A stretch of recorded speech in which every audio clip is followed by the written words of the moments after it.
Continuamos en nuestra cobertura especial en Canal 24 Horas de Congreso Futuro, esta edición número 15. Y quien nos acompaña ahora en nuestro mesón es Mariano Sigman. Él es investigador, doctor en neurociencia, divulgador científico y autor de libros como La vida secreta de la mente y El poder de las palabras. Muchísimas gracias, Mariano, por acompañarnos. Partir conversando, tú, bueno, ya tuviste tu charla en Congreso Futuro, partiste el día lunes, el primer día de este evento que se va a desarrollar hasta el sábado, y estuviste hablando de la hiperconexión, charla que podrán encontrar las personas que nos están viendo en sus casas en congresofuturo.cl. Pero que nos cuentes un poco, ¿cómo han impactado las plataformas digitales el cerebro humano? Bueno, de muchas formas, ¿no? O sea, en general es difícil. Las plataformas, primero son muchas, son distintas, lo que hacen el cerebro es muy vasto, muy complejo. Pero lo que yo hablé ayer y lo que me parece más relevante es el poder adictivo que tienen. Tienen un poder adictivo que creo que todos lo intuimos, pero que no nos damos cuenta de la magnitud que tiene. Las cosas que son muy adictivas son cosas que generan un ciclo en el sistema de dopamina muy rápido, y entonces se vuelven muy vertiginosas, y entonces cuando uno consume eso, en vez de sentirse saciado de decir ya no quiero esto, quieres más de eso. Y uno pierde en algún momento lo que llamamos la agencia, la abolición, el libre albedrío. O sea, en algún momento uno deja de ser. Cuando nos cuentan de la tragedia en San Francisco de la gente que está adicta al fentanilo y están tiradas, lo que tú dices son zombies, han dejado ya, no cuidan a la gente que quieren, no se cuidan a sí mismos, no tienen, es como que han perdido un poco la voluntad. Y a mí lo que más me preocupa de las redes es que coopta el cerebro, casi que lo secuestra, podemos decir, como idea, al punto tal de que una persona se olvida de que tiene que comer, de que tiene que ir al baño, de que hay cosas que vale la pena ser vividas. De dormir. De que tienes que dormir, de que de repente escuchas un grito de una persona que se ha caído, pero tú estás terminando tu juego y entonces no atiendes a eso, que es un llamado social fundamental. Y ese es como para mí el impacto más grande y el impacto más pernicioso y al que tenemos que estar atentos. Cómo obnubilan al que está del otro lado, que puede ser un niño o una niña, pero también un adulto, porque uno piensa esto en adolescentes, pero nosotros mismos, cuando estamos con un teléfono, desatendemos el tráfico, desatendemos la gente alrededor, desatendemos a nuestra gente querida, a nuestros hijos, porque estamos como, otra vez, obnubilados y cooptados por algo que es tremendamente adictivo. ¿Y cómo podemos salir de esa adicción? Yo creo que hay una combinación de estrategias, pero por un lado deberíamos nosotros ser más conscientes, pero también está que se rompe un contrato en que nos muestran todo el tiempo lo que nosotros creemos que queremos, pero es lo que ellos piensan que queremos. El problema es un asunto muy general de la psicología y de la moral y de la ley, que es el problema de la regulación. ¿Cómo regulas? ¿Cómo regulas el tráfico? ¿Cómo regulas lo que comes y lo que no comes? O sea, cuando tú comes algo, hay cierta regulación que te asegura que eso que estás comiendo no te va a matar. Hay alguien que vela por cosas que tú no puedes ver. Cuando tú sales a la calle hay alguien que regula, porque hay una ley que según un coche no puede ir a 300 km/h y pasarse los semáforos en rojo. El mundo digital ha crecido desde que salió como en la impronta de una desregulación completa y en una suerte de jactancia de eso. Y tú traías también la idea una suerte de libertad. Una libertad, y eso tiene algo bonito, por supuesto. Claro. Tiene algo que es muy atractivo, que es la idea de la desregulación completa. Pero cuando lo piensas, también una fantasía de la libertad. Es una fantasía de la libertad, me gusta mucho ese uso, porque cuando lo piensas, la libertad viene en un acuerdo, en un pacto, en el cual yo también cuido tus libertades, en el cual yo también, cada uno cede algo para que los dos podamos ejercer nuestras libertades más importantes. Lo que es importante entender de la regulación es que la regulación tiene muchas instancias. La primera es la autorregulación. O sea, uno es capaz de regular algunas cosas. Hay cosas que quiero comer, pero no las como porque sé que me hacen mal. Hay veces que tengo muchas ganas de quedarme tirado en la cama, pero salgo a hacer ejercicio porque sé que tengo que hacerlo. Pero la autorregulación tiene un límite. Y sobre todo vamos a pensar en niños y en niñas. Por eso hay muchas cosas, tú no le puedes dar alcohol a un niño o una niña. Y hay una ley que hace eso porque justamente es algo que no lo pueden controlar. Entonces hay alguien que vela por eso. No puedes darle alcohol, pero puedes darle redes sociales. Hay algo un poco raro en eso, porque las redes sociales en el cerebro producen algo que es casi indistinguible de una de las peores drogas que la gente puede consumir. Entonces, países, ahora ha sido muy sonado, por ejemplo, que en Australia ha habido una ley regulatoria donde se entiende que hay cierta edad en la cual un niño o una niña a lo mejor no pueden consumir eso. Pero la regulación también es familiar. Los padres, un niño o una niña le dice, mira, quiero hacer esto, le dice, no, no puedes, es una forma de regulación, o tienes que leer un libro, o tienes que salir a hacer algo. Entonces, hay como muchas instancias de regulación. Una escuela regula. Hay escuelas que prohíben las pantallas. Pero sí, aquí en Chile hace poco además avanzó en un proyecto además que se promulgó para que se vaya regulando, que sacar las pantallas hasta cierta edad. Por eso la regulación funciona en todas las escalas, la de un individuo, la de un grupo pequeño en una familia, la de una escuela, la de una comuna, un estado. Una idea que creo que es relevante y que en general no tenemos es lo que se llama el Pacto de Ulises. Es muy bonita esta idea y me parece que vale la pena traerla a la mesa, porque creo que justo para la regulación del teléfono es pertinente. Es así, mira, viene justamente de la historia de la fábula homérica, de cuando Ulises vuelve y tiene todos estos desafíos. Uno de ellos es que él sabe que se va a encontrar con unas sirenas que tienen un canto, que es un canto hipnótico, él se va a lanzar hacia ese canto. Puedes pensar como una droga, ¿no? Justamente, o sea, es como algo que uno no puede evitar y que es muy tentador, pero que es mortal. Y entonces él sabe eso. Entonces, ¿qué hacen los marineros que van con él? Todos se tapan los oídos, que es una manera para no escuchar el canto. Pero Ulises elige algo muy distinto, que él dice, yo quiero escuchar cómo es, pero quiero cuidarme. Entonces lo que hace es que se ata. O sea, él se ata famosamente, se ata al mástil, y desde entonces está esta idea del Pacto de Ulises, que es como una especie de constitución que tú haces contigo mismo. En un momento de lucidez en el que dices, voy a protegerme de algo que en un futuro sé que para mí no es bueno. Todo esto es abstracto, pero la variante más concreta es, si yo bajo a la mesa de casa a comer y suena el teléfono, sé que lo voy a atender. Porque es como una sirena. Es una sirena muy poco grácil, pero al final es como una sirena. Pero puedo hacer un pacto conmigo mismo. ¿Cuál es ese pacto? No bajar el teléfono. Es decir, es tan simple como eso.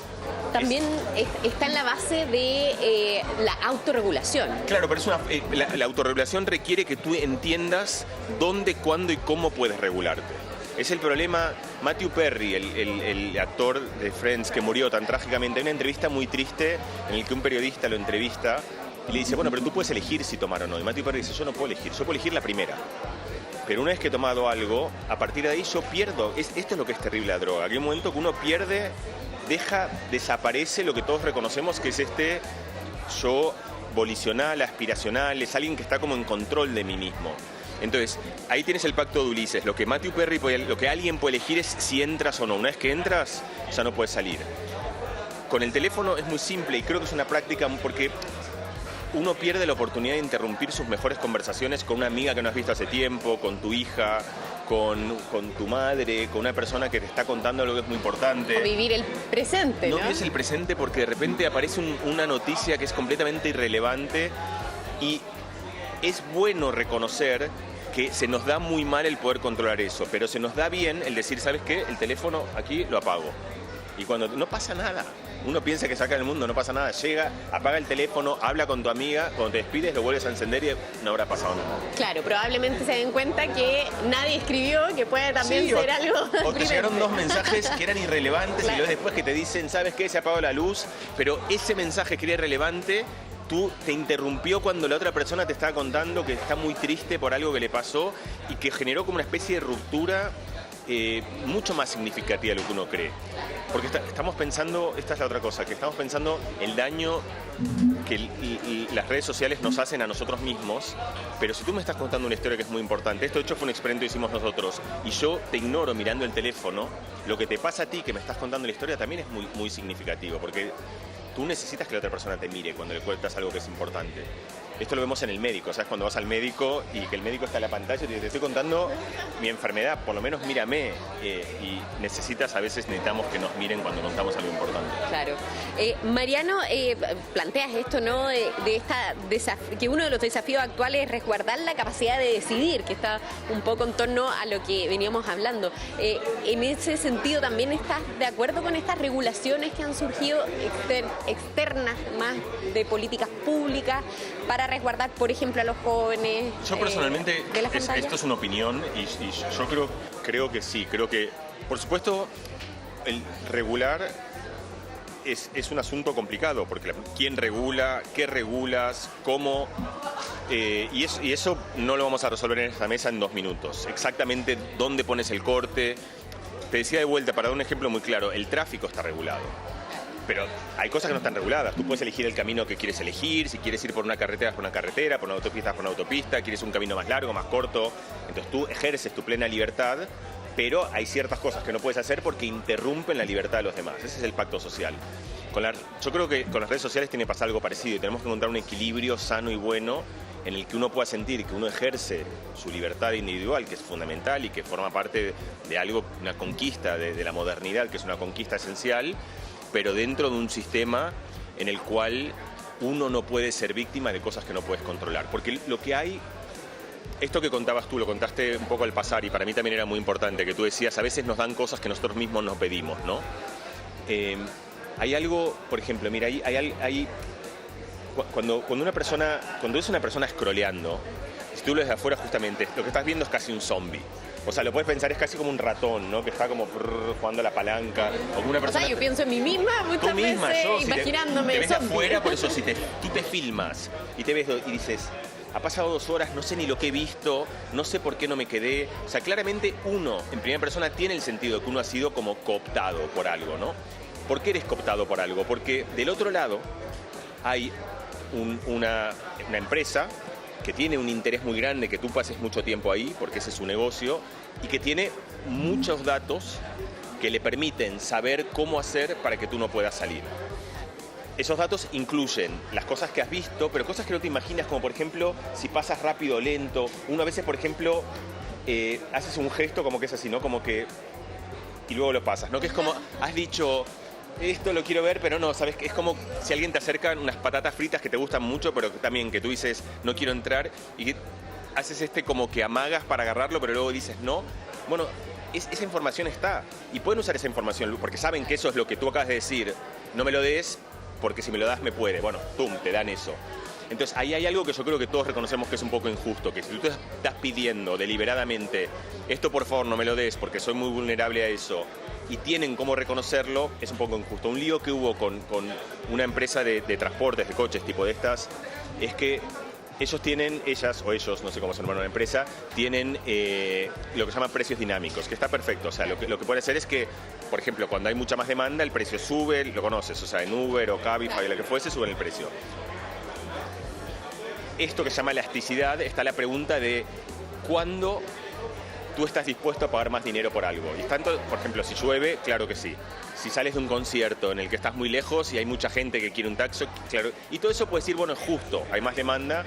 Pero una de las cosas que un algoritmo, no una persona, un algoritmo descubrió que era lo que hacía que una persona esté más vulnerable y esté más dispuesta a pagar cualquier cosa, que una vez que lo escuchas dices es evidente, pero nunca lo pensarías, es cuando no tienes batería en el teléfono.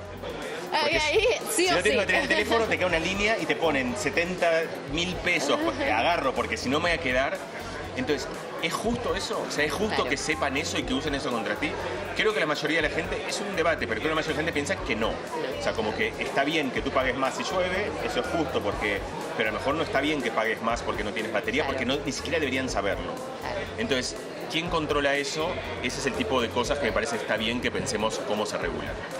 Mariano, podríamos seguir hablando porque seguramente es un tema que a muchísimas personas le interesa y es mucho más interesante que scrollear el celular, pero ya se nos acaba el tiempo. Muchísimas gracias por acompañarnos en esta tarde. Para quienes quedaron, por supuesto, enganchados de lo que conversa Mariano, pueden encontrar su charla en congresofuturo.cl y nosotros por el momento despedirnos, pero invitarlos para mañana a seguir nuestra cobertura especial de este evento de divulgación científica, el más importante del país. Chao. Congreso Futuro.